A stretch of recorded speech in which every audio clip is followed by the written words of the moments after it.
जय सिया राम। सब सुख लहे तुम्हारी शरणा, तुम रक्षक काहू को डरना। हनुमान जी की पूजा आराधना से, हनुमान जी की कृपा से, हनुमान जी की भक्ति से इस जीवन में सब संभव है और लगातार हमें बातें कह भी रहे हैं। होली काफ़ी करीब है। आप में से बहुत सारे भक्तों का ये प्रश्न था, जिज्ञासा थी कि होली के मौके पर कुछ ऐसी बातें की जाएं जो हनुमान जी से जुड़ी हुई हों और हनुमान जी की पूजा आराधना करके किस प्रकार से हम ज़्यादा फलाफल की प्राप्ति कर सकें, हनुमान जी की कृपा हम पे बरसे, इस तरह की कुछ बातें हों, कुछ उपाय बताए जाए। इसी के विषय में आज हमने सोचा कि बात कर ली जाए और आपके चिर परिचित ज्योतिषाचार्य आशीष कुमार जी आपके सामने उपस्थित हैं, जो कि रत्न के, ज्योतिष के, कुंडली मिलान के बहुत अच्छे विशेषज्ञ हैं और साथ ही हनुमान जी के भक्त भी हैं। स्वागत है आपका आचार्य जी। जी राम राम। राम राम जी। जी, और जैसा कि नए साल की भी शुरुआत हो जाती है होली के बाद, और जो संवत्सर जो नया शुरू होता है, तो हनुमान जी की पूजा आराधना का विशेष महत्व है भी। आचार्य जी आज क्या बताने जा रहे हैं? क्योंकि होली अब करीब है, बहुत से लोग चाहते हैं कि उसकी तैयारी पहले कर ली जाए कि होली के मौके पर इस विशेष दिन को हम चूके नहीं, पहले से हमारी तैयारी हो, जानकारी हो और हम हनुमान जी की पूजा आराधना करें। क्या बताने जा रहे हैं? देखिए, होली, दिवाली, ये बड़े पर्व जो होते हैं जी, और होली खासकर एक रंगों का त्यौहार है। और इस रंगों के त्यौहार में प्रत्येक व्यक्ति या किसी भी त्यौहार में हमेशा यही चाहता है कि उसके जीवन में धन धान्य की वृद्धि हो, सुख शांति उसके जीवन में आए। और ये रंगों का त्यौहार है। इस रंगों के त्यौहार में हम कई बार अपनी परंपराओं को भूल करके और हम बाकी सब चीज़ों में लग जाते हैं, हम एंजॉय करते हैं। देखिए, एंजॉय करना चाहिए, व्यक्ति को एंजॉय करना चाहिए। पर्व है, त्यौहार है, उसको खुशी से मनाना चाहिए। लेकिन साथ में जो लोग अपने देवी देवताओं को प्रसन्न कर, अपने पितरों को प्रसन्न कर और फिर उस त्यौहार का आनंद लेते हैं, तो उनके घर में हमेशा सुख शांति रहती है। उनके घर में कभी भी धन धान्य की कोई कमी नहीं रहती, हमेशा ही धन धान्य की वृद्धि होती है। और सभी लोग जानते हैं कि इस दिन पितरों के पूजन का विशेष महत्व होता है। और बाकी सब चीज़ें तो हमें देवता देते ही हैं, देवी देवताओं की पूजन अर्चना से हमें सब प्राप्त होता ही है।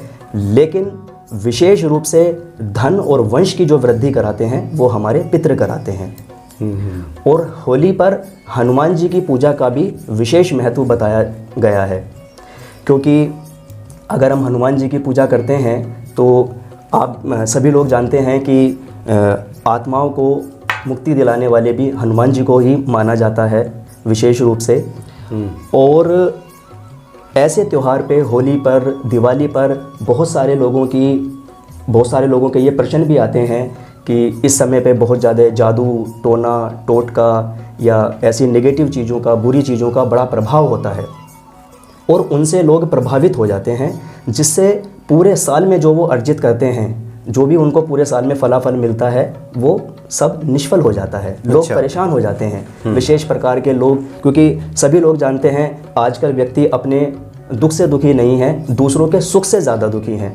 तो कुछ लोग विशेष प्रकार के जादू टोना टोटके इस प्रकार से ऐसे त्योहारों पर करते हैं। कोई चौराहे पर कुछ रखता है या कोई किसी भी रूप में, किसी न किसी रूप में लोगों को डिस्टर्ब करने का, लोगों को परेशान करने का। इस तरह के प्रश्न काफ़ी आते हैं कि जी कि गुरुजी होली के आसपास ही हमें समस्या हो जाती है, या जैसे ही होली आने वाली होती है, दिवाली आने वाली होती है, हमारे घर में अचानक से कोई परेशानी आ जाती है, ऑल ऑफ सडन चीज़ें बिगड़ जाती हैं, या हमारा बनता काम बिगड़ जाता है, या व्यक्ति को परेशानी हो जाती है, वो वहमी हो जाता है, टेंशन में आ जाता है, उसका काम रुक जाता है।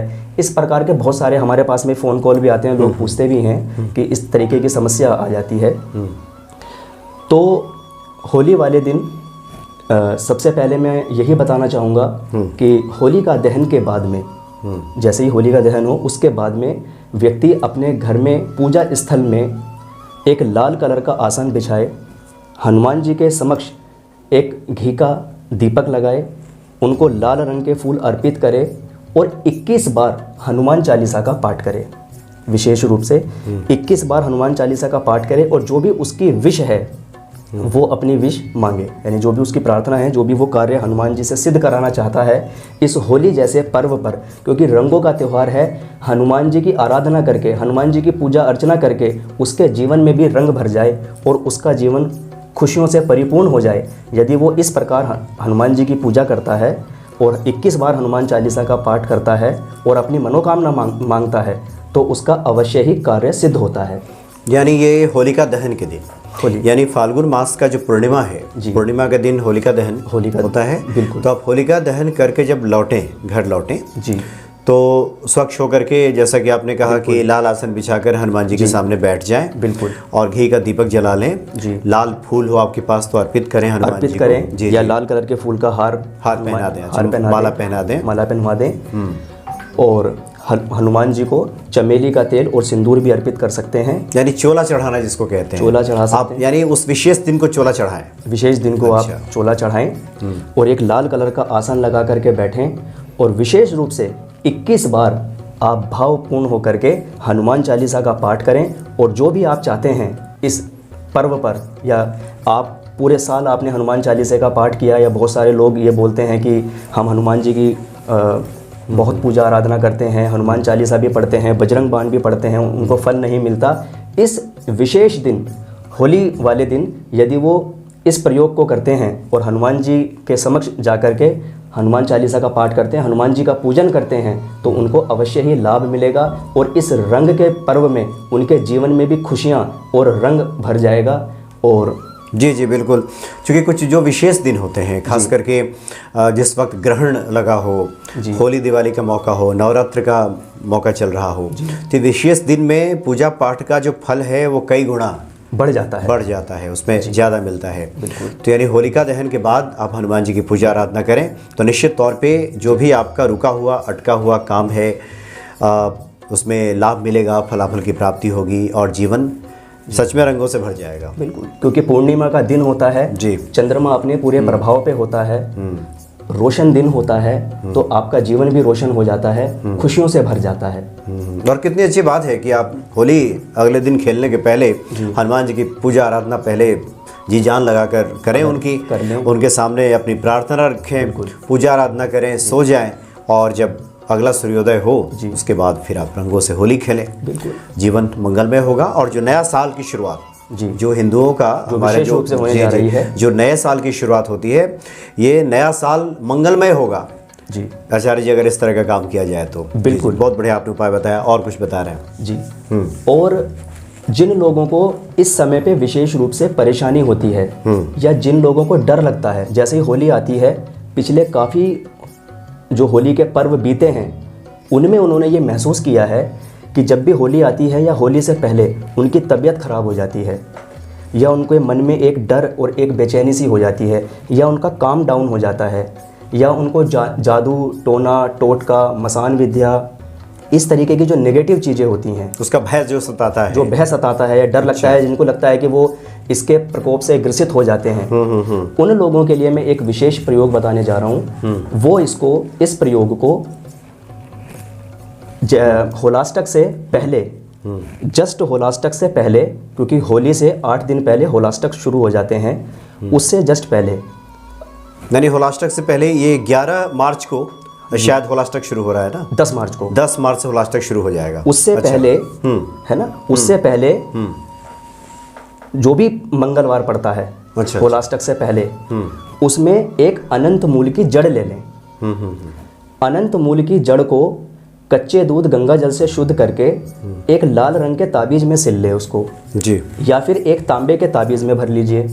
यदि आप उसको तांबे के ताबीज में भर के और अपने गले के अंदर लाल रंग के धागे में हनुमान जी के समक्ष रख करके और धूप दीप दिखा करके अपने गले में धारण या तो कर लीजिए, नहीं तो आप एक लाल रंग का कपड़ा लीजिए, अनंत मूल की जड़ को कच्चे दूध गंगा जल से शुद्ध करके धूप दीप दिखा करके उसका ताबीज़ बना करके लाल कपड़े में उसको सिल करके ताबीज़ के रूप में बना करके अपने दाहिने बाजू पर बांध लीजिए। अच्छा।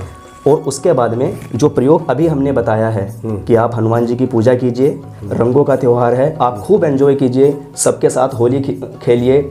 और ये ऐसा त्यौहार और ऐसा पर्व होता है कि जो वर्षों वर्ष से कोई किसी की कोई दोस्ती खराब हो गई है, कोई विवाद हो गया है आपस में, हम हर प्रकार की नफ़रत को भूल के सबको अपने गले लगाते हैं, एक दूसरे के घर जाते हैं, उनके यहाँ खाते भी हैं, अपने यहाँ का खिलाते भी हैं और खूब ज़ोर शोर से रंगों के साथ, कच्चे और पक्के रंगों के साथ, गुलाल के साथ में होली खेलते हैं। लेकिन साथ में अगर हम अपने देवी देवताओं के पूजन का ध्यान रखें, अपने पितरों के पूजन का ध्यान रखें, तो उनके जीवन में कभी भी कोई परेशानी नहीं आती और उनके जीवन में हमेशा धन और धान्य की वृद्धि होती रहती है, वंश की वृद्धि होती रहती है। तो वो इस प्रकार उसको जड़ को बांध करके या अपने गले में तांबे के लॉकेट में डाल करके और उसको विशेष, जैसे अभी पूजन हमने बताया है कि आप हनुमान चालीसा का पाठ कीजिए और हनुमान जी की पूजा कीजिए। फिर होली के बाद में जब होली बीत जाती है, उसके बाद में जो मंगलवार आता है उसमें उसको निकाल करके बहते हुए जल में प्रवाहित कर दीजिए, प्रवाह कर दें। अगर इतना काम जो भी दर्शक हमारे देख रहे हैं हमारे कार्यक्रम को, अगर वो इतना काम करते हैं और जो समस्या हमने बताई है कि ऐसा हो सकता है, जो लोग ऐसा महसूस करते हैं, जिनको डर लगता है इस समय पे कि हमारे ऊपर किसी ऊपरी हवा का असर ना हो जाए, हमारे ऊपर किसी जादू टोने टोटके का कोई प्रभाव ना रहे, वो लोग इसको ज़रूर कर सकते हैं। जी, यानी होलाष्टक के पहले, और अगर मैं कैलेंडर के हिसाब से ठीक हूँ तो ये 8 मार्च को मंगल, यानी होलाष्टक के पहले का जो मंगल आएगा, पहले वाला मंगल, उस दिन आप ये उपाय कीजिए। बिल्कुल। और फिर होली के बाद जब होली बीत जाती है, उसके बाद में जो मंगल आएगा उसमें उसको निकाल करके आप प्रवाहित कर दीजिए, बहते जल में उसको बहा दीजिए, उसको प्रवाह कर दीजिए। तो आप देखेंगे जो ये बीच का समय है, जिस समय पे सबसे ज़्यादा इस प्रकार की चीज़ें होती हैं, व्यक्ति को सबसे ज़्यादा परेशानी होती है, सबसे ज़्यादा टोने टोटकों का असर उनके ऊपर होता है और व्यक्ति महसूस करता है, उनके जीवन में इस प्रकार की कोई भी समस्या उनको नहीं सताएगी।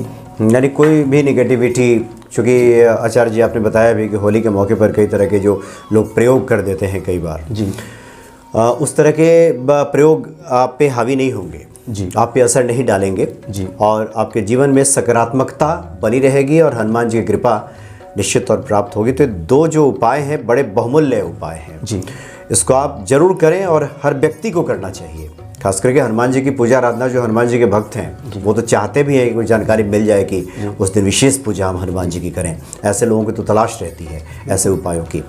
जी, कुछ बताइए। सभी त्योहारों पर किसी न किसी रूप में हनुमान जी की विशेष रूप से पूजा आराधना की ही जाती है। तो इस रंगों के पर्व पर, ताकि आपके जीवन में भी खुशियाँ आएँ, आपके जीवन में भी रंग भरें, अगर आप हनुमान जी की पूजा के साथ हनुमान जी का आशीर्वाद प्राप्त कर अपनी इस होली को संपन्न करते हैं, तो आप देखेंगे कि आपके जो भी समस्याएं हैं वो समस्याओं से भी आपको मुक्ति मिलेगी, आपके जीवन में धन धान्य की वृद्धि होगी, आपके जो रुके हुए काम हैं वो बनने शुरू हो जाएंगे।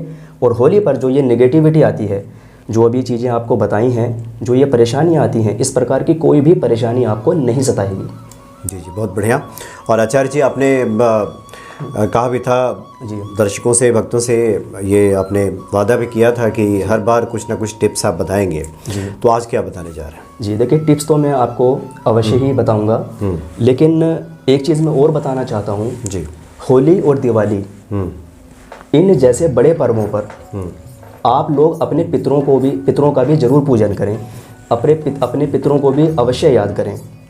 जो लोग दूर रहते हैं, एटलीस्ट वो होली और दिवाली ज़रूर अपने घर आएँ, या जिन्होंने अपने पितरों को स्थान दिया हुआ है वो वहाँ पर जाएं और अपने पितरों की पूजा आराधना करें। और होली वाले दिन भी वो सुबह जा कर के अपने पितरों का जो उन्होंने स्थान बना रखा है वहाँ पर जाएं, अपने पितरों को पहले गंगा जल से स्नान कराएं, उसके बाद में स्नान कराने के बाद में एक दीपक लगाएं और सफ़ेद रंग के फूल, फूलों की माला उनको अर्पित करें, क्योंकि सफ़ेद कलर से पूर्णिमा का दिन भी होता है और पितरों को सफ़ेद रंग का विशेष महत्व होता है और वो प्रसन्न होते हैं सफ़ेद रंग से, इसलिए उनको सफ़ेद रंग के फूल और सफ़ेद रंग का भोग प्रसाद भी खिलाया जाता है। और उसके बाद में जो परावनी दी जाती है और एक कुर्ते पजामे का कपड़ा या पैंट शर्ट का कपड़ा और पितरानी के लिए एक साड़ी या सूट, जो भी आप उनको अर्पित कीजिए। और उसके बाद में आप कच्चे और पक्के रंगों से थोड़ा सा उनको गुलाल उनको अर्पित कीजिए, उनको गुलाल चढ़ाइए। आप सबके साथ खेलते हैं, सबसे पहले अपने घर, अपने बड़ों से, अपने पितरों से आप शुरुआत कीजिए।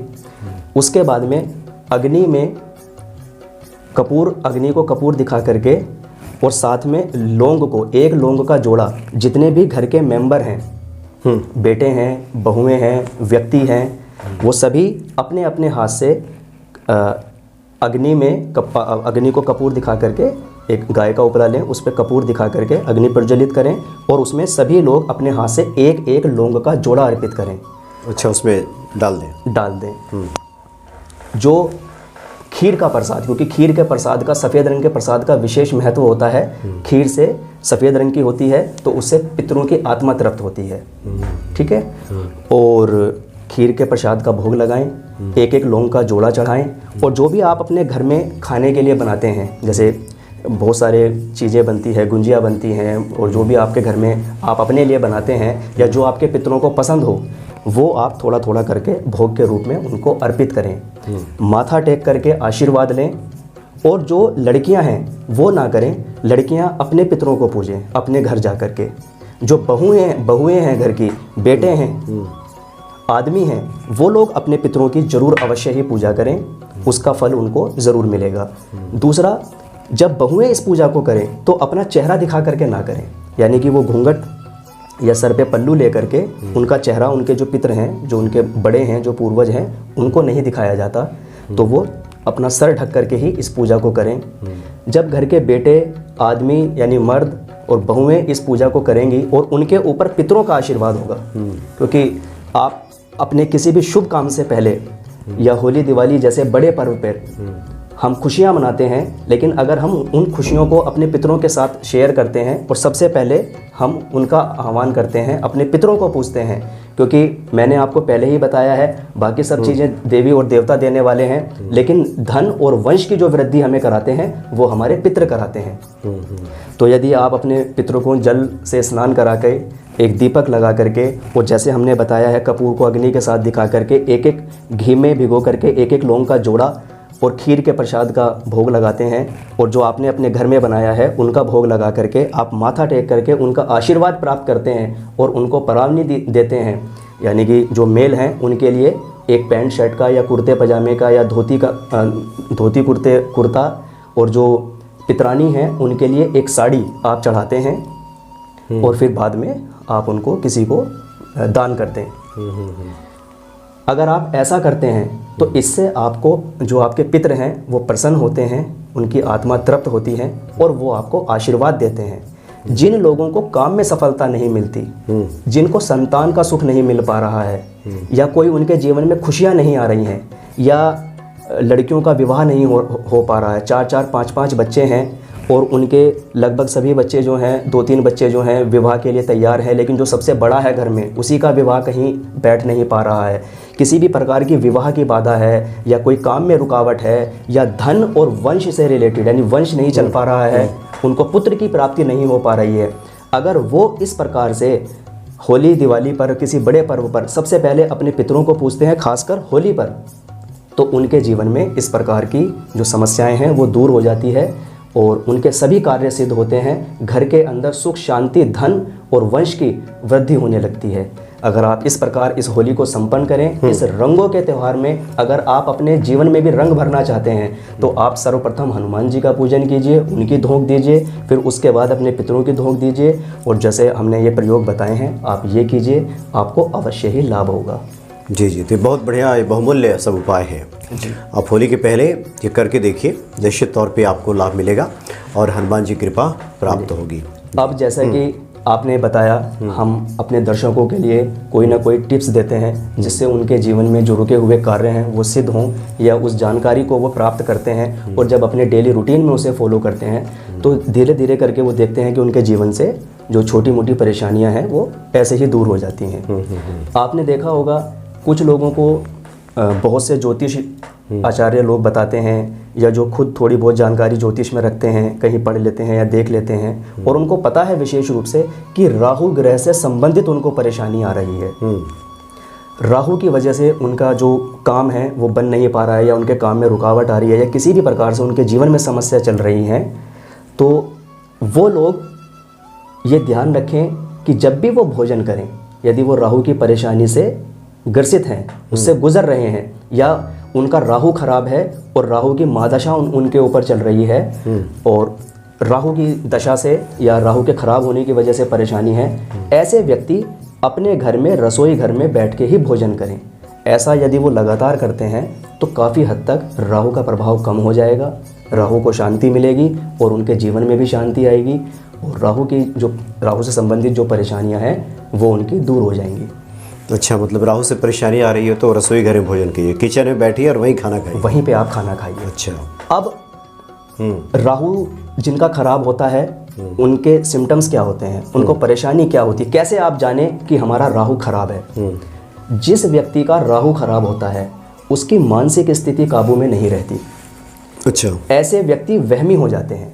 आपने किसी को देखा होगा कि ठीक है, हाइजीन फॉलो करना अच्छी बात है, साफ़ सुथरे रहना, हाथों को धोना अच्छी बात है, लेकिन कुछ लोगों को आपने देखा होगा उनके अंदर ऐसा वहम आ जाता है कि वो पूरे दिन हाथ ही धोते रहते हैं। या कोई बच के निकलने की कोशिश करता है, उनको लगता है कि हम किसी से टच हो जाएंगे, यानी कि एक अजीब सा वहम आ जाता है। वो जो भी डिसीज़न लेते हैं, पहली बात तो उनको डिसीज़न लेने में ही प्रॉब्लम होती है, क्योंकि ऊपर का जो ये हिस्सा है गोल वाला, ये राहु है और धड़ केतु है और हम यहीं से सोचते हैं, तो उनको किसी भी चीज़ का डिसीज़न लेने में ही प्रॉब्लम आती है, सोचने में ही प्रॉब्लम आती है।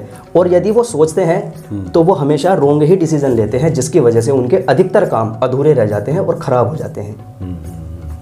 सबसे ज़्यादा जो धोखे होते हैं, खासकर शादियों में, बताया कुछ जाता है। जो लोग राहु की दशा में, जिनके राहु खराब हैं और वो राहु की दशा में शादी करने का निर्णय कई बार ले लेते हैं, और खराब राहु के अभाव से उनके साथ में धोखे होने की संभावनाएं बहुत होती हैं। ऐसे में उनको बताया कुछ जाता है और होता उनके साथ में कुछ है। उस रूप में उनकी शादी तो हो जाती है लेकिन शादी अच्छे तरीके से चल नहीं पाती, क्योंकि धोखा हो जाता है। तो जो लोग इस तरीके की परेशानी से ग्रसित हैं, समझिए उनका राहु खराब है। जिनके मन में वहम आ जाता है, जो डर के ज़िंदगी जीते हैं, उनको एक अज्ञात भय, डर, चिंता, बेचैनी रहती है, धोखे आए दिन उनके साथ में होते रहते हैं। वो डिसीज़न नहीं ले पाते और लेते हैं तो ज़्यादातर गलत लेते हैं। अच्छा। और मन में एक बेचैनी सी बनी रहती है, समझिए उनका राहु खराब है। तो वो लोग अवश्य ही अपने जो आपका घर है उसमें जो रसोई घर है, रसोई घर में बैठ करके ही आसन बिछा करके भोजन करना शुरू करें, आपको लाभ की प्राप्ति होगी और जी राहु की परेशानियां काफ़ी हद तक बहुत बढ़िया उपाय है। वहीं पे किचन में ही पालथी जमाइए, जी, आसन जमाइए और वहीं पे भोजन कीजिए। 2 वक्त 3 वक्त जो भी आप भोजन करते हो किचन में ही कीजिए, किचन में, रसोई घर में ही कीजिए। तो इस तरह की परेशानी से आप बचेंगे, क्योंकि ज़्यादातर लोग राहु से परेशान होते भी हैं। जी, इसीलिए हमने आज ये टिप बताया कि जिन्होंने कई जगह से सुनने को जिनके लिए मिला है, कई जगह से उनको बताया गया है कि आपके ऊपर राहु की महादशा चल रही है और राहु आपकी जन्म कुंडली के अंदर अच्छा प्रभाव नहीं दे रहा है, राहु आपका खराब है, और वो लोग चाहते हैं कि हम इससे कैसे निजात पाएं, कैसे इसको ठीक करें। तो ये बड़ी छोटी सी चीज़ है, आप इसको अपने जीवन में उतार कर अपने जीवन में अपना कर देखिए, आपको अवश्य ही लाभ की प्राप्ति होगी। अच्छा आचार्य जी, आपने कहा कि जिनके राहु ठीक नहीं होती वहम के शिकार हो जाते हैं। जी, कई बार व्यक्ति वैसे भी वहम का शिकार हो जाए और उसको लगे कि क्या पता मेरे ऊपर राहु की दशा वशा चल रही है इसलिए स्थिति ठीक नहीं है। वो लोग भी अगर करें किचन में खाना खाने लगे तो इसका कोई दुष्प्रभाव तो नहीं है? सब कोई भी खा सकता है? नहीं, कोई दुष्प्रभाव नहीं है, मतलब फायदा ही मिलेगा आपको, दुष्प्रभाव नहीं। आप करते ही हैं जी। अगर आप रसोई घर में भोजन करते हैं तो उसमें कोई दिक्कत या परेशानी। और पहले होता भी था भारतीय घरों में जी, संयुक्त परिवारों में हमने देखा है चूल्हा जलते रहता था और वहीं लोग आसन बिछाते थे और वहीं खाना खाते थे, रसोई घर में ही खाना होता था। एक चीज़ में और, अगर ये बात ये चर्चा चली रही है तो मैं एक बात और बताना चाहता हूँ। जो लोग अपने बेड पे बैठ के भोजन करते हैं उनके लिए तो मैं विशेष हिदायत देना चाहता हूँ कि वो बेड पे बैठ के कदापि भोजन ना करें। इसके आपको दुष्परिणाम ही देखने के लिए मिलेंगे, आपको पता नहीं चलता। आप बड़े बड़े रेमेडीज़, बड़े बड़े उपायों के चक्कर में इन छोटी छोटी चीज़ों को इग्नोर करते हैं और आप उनको जब डेली रूटीन में लंबे समय के लिए फॉलो करते हैं तो आपके जीवन में खराबियां उत्पन्न हो जाती हैं और आपको पता भी नहीं चलता ये किस वजह से हो रही है। तो उसका एक मुख्य कारण ये भी होता है। हाँ, बहुत सारे लोग बिस्तर पे बैठ के हाथों में थाली ले लेते हैं और उसी पे खाना शुरू कर देते हैं। वहीं पे बैठ करके टीवी देखते रहते हैं, वहीं पे सोते रहते हैं, वहीं पे सब नेगेटिव एनर्जी होती है और वहीं पे बैठ के भोजन करते हैं। जूठन गिराते हैं, फिर वहीं सो भी गए। बुरे स्वप्न भी आते हैं, इस तरह का भी मैंने सुना है कि जो लोग बिस्तरों पे बैठकर इस तरह से खाना खाते हैं। तो आचार्य जी, आज तो आपने काफ़ी अच्छे अच्छे टिप्स बताए। होली के पहले क्या करें या होली के बाद भी जीवन पर्यंत हम क्या करते रहे, ये सब भी आपने बातें बताई हैं जो निश्चित तौर पे बड़े काम की है, भक्तों के लिए बहुत ही वो कारगर साबित होगी। बहुत बहुत धन्यवाद आपका आचार्य जी, आपने काफ़ी बहुमूल्य जानकारी आपने दी है। जी, जय सिया राम। जय सिया राम। जय सिया राम।